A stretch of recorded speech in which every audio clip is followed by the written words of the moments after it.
Sir வணக்கம். வணக்கம். Sir இத்தனை நாள் பொதுமக்களுக்கு தான் பாதுகாப்பு இல்லைன்னு நினச்சோம். ஆனால் இப்போ காவல்துறைக்கே பாதுகாப்பு இல்லாமல் போச்சே சார். சரியான கேள்வி கேட்டீங்க. தலைகுனிவா இருக்கு, அசிங்கமா இருக்கு. தமிழ்நாட்டு வாழ தகுதியற்ற நாடாயிடுச்சான்னு ஒரு பயமா இருக்குமா? ஏன்னா ஒரு காக்கா செத்தா கூட 100 காக்கா நிக்குது வந்து. ஒரு நாய் அடிபட்டா கூட 10 நாய் வந்து கொலைக்குது பக்கத்துல நின்று.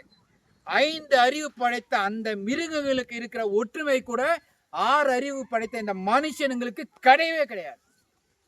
அதுலயும் ஒரு காவல்துறை ஒரு என்ன சொல்றது, அவ்வளவு ஒரு நல்ல மனுஷன் எல்லாருமே சொல்றாங்க.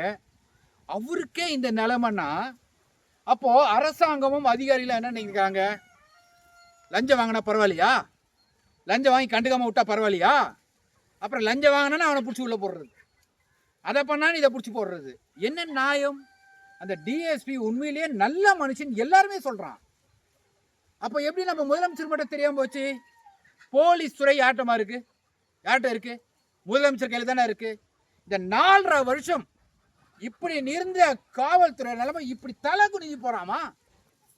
பொறிக்க பார்த்தா காவல்துறை பயந்து ஓடுது, புறமுக பார்த்தா காவல்துறை பயந்து ஓடுது, திருடனை பார்த்தா காவல்துறை பயந்து ஓடுது. அந்த நிலைமைக்கு ஆகி போச்சு.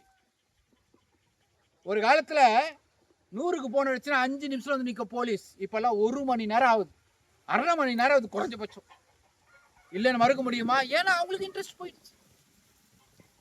இங்க என்ன பாதுகாப்பு இருக்கு? மக்கள் பாதுகாப்பை விட்டுரு. மக்களுக்கு ஒரு பிரச்சனைனா யார்கிட்ட போறோம்? காவல்துறை கிட்ட போறோம். காவல்துறைக்கு ஒரு பிரச்சனை யார் பார்க்கணும்? முதலமைச்சர் தானே பார்க்கணும். ஒரு ஒரு ஒரு கொலகாரன், ஒரு பொறிக்கு, ஒரு புறம்போக்கு, ஒரு எச்ச பொறிக்கு, பொம்பளையை கடத்துறவன், பொம்பளையை கற்பழிக்கிறவன், திருடுறவன், வெட்டுறவன், எல்லா நாய்க்கு கூட இங்க கோர்ட்டுக்கு போனா கூண்ல நின்று கேள்வி கேட்கறான், நீ தப்பு பண்ணியா?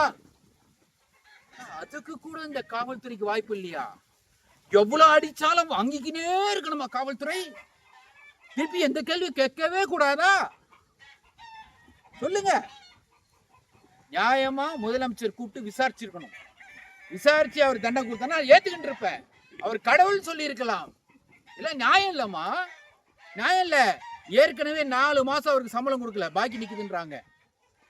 அப்ப மீதி அவர் குடும்பத்தை எப்படி ரன் பண்ணுவார்? நீங்க பாரு சஸ்பெண்ட் பண்ணிட்டீங்க. அப்ப நியாயமா, நீதியா, நேர்மையா வேலை செய்யறது தப்பா? முதலமைச்சர் இதுக்கு பதில் சொல்லி ஆகணும். எனக்கு தப்பா? பொதுமக்கள் ஒருத்தனா கேட்கிறேன், பதில் சொல்லணும் அவரு. இப்ப எல்லா அதிகாரியும் லஞ்சம் வாங்கணுமா? சொல்லுங்க.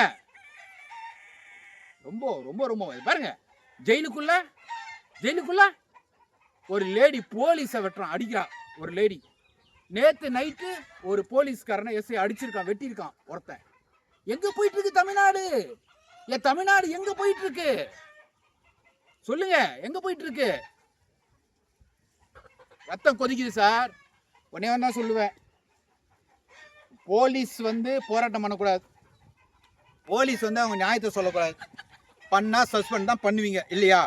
சரி, நான் என்ன கேட்குறேன், காவல்துறையோட மனைவி இருக்கீங்கள, போலீஸோட மனைவி, போலீஸோட பிள்ளைங்க இருக்கீங்கள, போலீஸோட அப்பா அம்மா இருக்கீங்கள, வா நாங்கள பொதுமக்களும் வரோம், வா வா. நீங்கள் ஒரு 50,000 பேர் வாங்க, நாங்கள் ஒரு 10,000 பேர் வரோம், வாங்க. நேராக முதலமைச்சர்கிட்ட போய் மனு கொடுப்போம், நியாயமான முறையில் கேள்வி கேட்போம். இப்படியே தொடர்ந்து போலீஸ் மேலேயே குறைகளை சொல்லி இன்னும் போலீஸையே அடிமைத்தனை பண்ணிக்கிட்டு போலீஸ் திட்டக்கூடாது, அடிக்கக்கூடாது, எதுவும் பேசக்கூடாதுன்னா அப்போ என்னதான் பண்ணுறது? இவ்வளோ தைரியமாக ஒரு மனுஷன் வந்திருக்கான், அவருக்கு எல்லாரும் வந்து போலீஸாரில் கூட நிற்கணுங்க. என்னையா வேலை? படுத்தா தூங்க முடியுது அவங்களால நிம்மதியா? போலீஸால முடியல இல்ல. என்னத்துக்கு அந்த கரும முச்ச வேலை? வா, ஆடு மேய்க்கலாம், மாடு மேய்க்கலாம், பன்னி மேய்க்கலாம், கோழி மேய்க்கலாம், நல்லா சம்பாதிச்சு நிம்மதியாக சாப்பிட்டு நிம்மதியாக தூங்கலாம். எதுக்கு இன்னும் லோல் படுறீங்க? வாங்க. ஒரு டிஎஸ்பி வந்தார்ல வெளில, அந்த மாதிரி வா. அந்த டிஎஸ்பி பின்னாடி 10 பேர் வா, அந்த 10 பேர் பின்னாடி 50 பேர் வருவான், அந்த 50 பேர் பின்னாடி 100 பேர் வருவான். யாருமே வராம ரொம்ப கஷ்டம். நன்றி சார்.